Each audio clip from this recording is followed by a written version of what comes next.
ਜੀ ਪੇ ਕਬੂਤਰ ਦੁਕਾਨ ਦੁਕਾਨ ਕੇ ਦੋ ਹਾਂ ਸਾਫ ਸੁਥਰਾ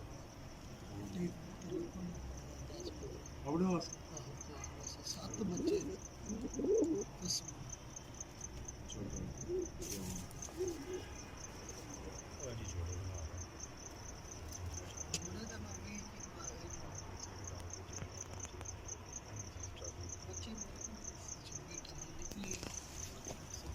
रात का टाइम है ना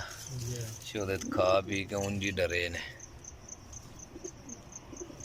वही सानू फोन तकन लग पे ने